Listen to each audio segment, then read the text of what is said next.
Good evening. Here we go. I figured I'd do a video from the back this time, or at least start it from the back. We got the wife's G37 over here, and we got the Mustang over here. It's happening. We're doing the turbo. I'm super excited for this. I apologize. This is going to take me some time. I've still got some supporting mods to do to her. She's coming along pretty good though. If you guys remember the last video, we deleted the AC. Here's the finished result. You can actually see we have a ton of room in here to fit a turbo now. Plenty of room. So the plan is that I'm gonna have to build a custom header to come out to here, set the turbo up about in this area, and I'll actually show you guys the turbo this time. This is a F-150 2011 EcoBoost. This is the passenger side turbo off of one. This was actually given to me. This was pulled off. This was what's best? It was a failed diagnosis. They thought it was a failed turbo. Ended up being a bad boost leak. As to why they couldn't hear it, not really positive, but that's what ended up happening. And this is how I've gotten my hands on it. It was pulled off, thrown in the corner, and collecting dust and dirt for years. This is the 2011. So this is one of the newer ones, or earlier ones.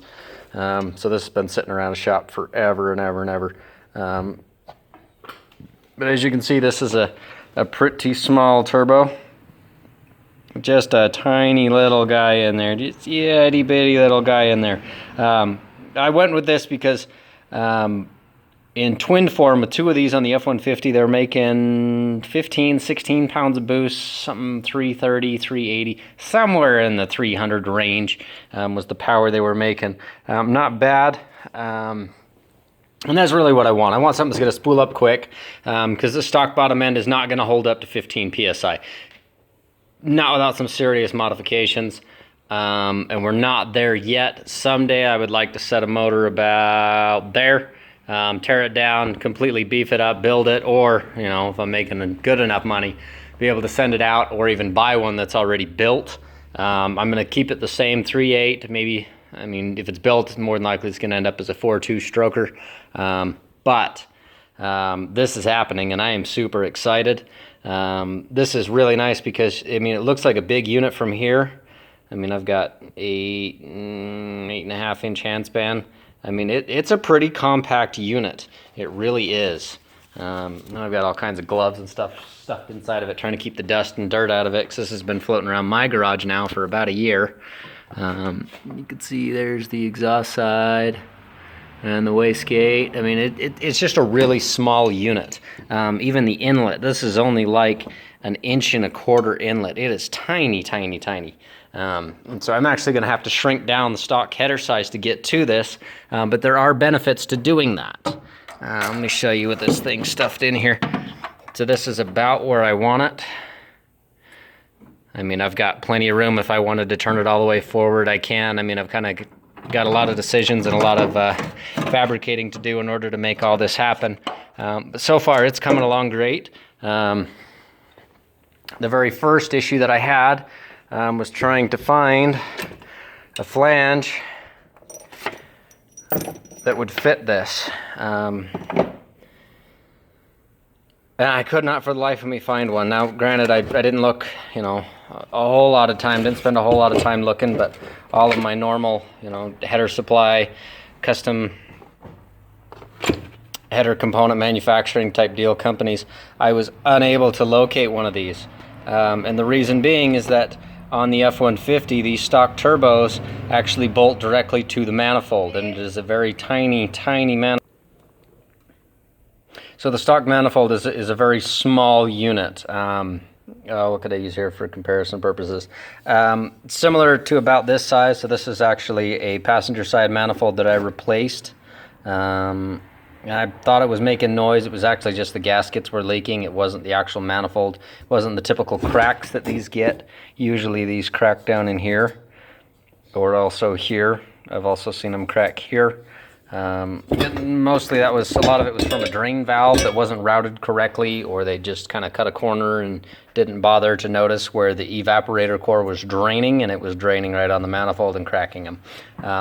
There should have been, a recall should have been done on most of them, most of the New Edge Mustangs, to correct that issue. However, the manifold was only about maybe this sized, and imagine that these were all the way down here. I mean, it literally goes right to the block. And then it just had a little tiny port like this coming off of it. Now, the benefit of them doing that is that by keeping all those exhaust gases compressed down and not letting them expand, is because as that exhaust gas expands, it dumps a ton of energy, a lot of energy. And so if you can keep your exhaust ports or your header coming into the turbo a lot smaller, as it hits the turbo and hits the turbine inside of here, it will actually generate a lot more power because it's receiving and it's getting hit with a ton more energy. And so I am expecting this to spool up fairly quick. I don't know about as fast as 2,000 RPMs, but I would be super excited if it did. Pretty awesome little unit. This has a lot of cool features to it. This is the coolant inlet port right here, and it has an outlet port on this side. And so this is actually cooled by coolant, which at this point I'm going to try to tie into the factory system. I've kind of got to figure out which heater hose is about where I'm thinking. I may even do a dedicated by itself cooling system, but you got to get your own radiator, you got to get an electric pump. I mean, everything can be assembled and it can all be put together, but the cost starts going up pretty quick. And this is mostly trying to be a budget build. I mean, it's like we've talked about before, this is a pretty inexpensive Mustang to purchase. These base model V6s, I mean, they're readily available. This one has, the other issue is that this lower oil fitting is definitely unique. I've not been able to find anything to bolt up to this yet. I may end up having to manufacture one, which is what I had to do for this because I could not find one anywhere. If any of you guys know where to find one of these, the actual collector, if you will, or the header flange to the turbo, I would really appreciate it. So what I ended up doing was actually hacking one out, and I will say hack, because this is some 1/2-inch steel. See if I can get a good side profile of it. I'd pick it up, but this thing's wicked heavy. Cut a nice chunk out of it with a die grinder, and don't judge me on this one, but this is what I came up with. Now, there's a lot of hacking involved with a die grinder. Goes back to that old adage, use the right tool for the job, and a die grinder is not really the right tool for this. You want either an oxyacetylene torch, especially something that thick, or a plasma cutter. I had a really slow day at the shop today, so you can see I got this thing polished up, looking pretty nice. I mean, the shape is just absolute garbage, and you can see I torched a little too much here. I had to torch the center hole. There was no way on earth I could cut that out with a die grinder, so took that to the shop, cut it out. Had a lot of time standing around, and so I polished it up, made it look pretty. I made it look shiny, but it's still a pile of dog crap. But it will serve its purpose. This is some 1/2-inch mild steel. This is getting welded up to stainless steel 1.25-inch pipes is what I've got to build the header out of. All that's on order. I'm waiting for it to show up in the mail here. But not bad. I mean, for a die grinder and my first flange I've ever cut out of some 1/2-inch steel. I mean, it's going to serve the purpose. This is not aesthetic in any way, shape, or form. This is a fugly piece. And if I ever have to remake another one of these, it will definitely look a lot better. I'm actually going to take it to the shop and cut it out the proper way with a torch. But this will serve the purpose just fine.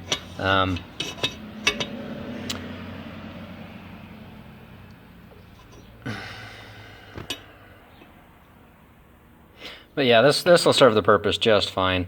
And this may even be the only one in existence.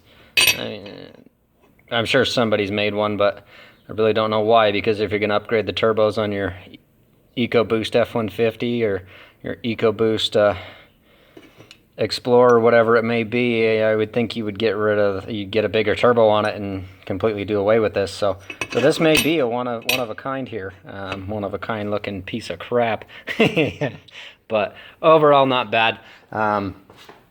This is the 80mm MAF. This is out of, I think I told you about this one last time, the F250. I'm going to be building a custom MAF adapter here. Is the stock one you can see is part of the old air cleaner element, and this is just too beefy and looks like garbage. Granted, it's going to be tucked in the fender well, you'll never see it, but this is making it very difficult to get it into place and install it. So I will be cutting out one. You can see I've already got it mapped out. This does not need to be 1/2 inch steel. This is only like 1/8 or 1/4. This is some pretty thin stuff. Will serve the purpose just fine though, for what I'm trying to accomplish. I'm super excited for this. I can't wait. Got my welder this week, or this last week. Got myself a nice argon tank. This is a mix. I think it's 85 25, 85 argon, 25% CO2. Should serve the purpose well. This, you can see I've already got a pile of garbage here because I need a roll cart. This is a Hobart Handler 140, and this will serve my purposes just fine. I already got the welding mask, everything ready to go. So you guys should be seeing some excellent videos from me. If you guys want to see more detail of me hacking stuff out and making brackets, let me know.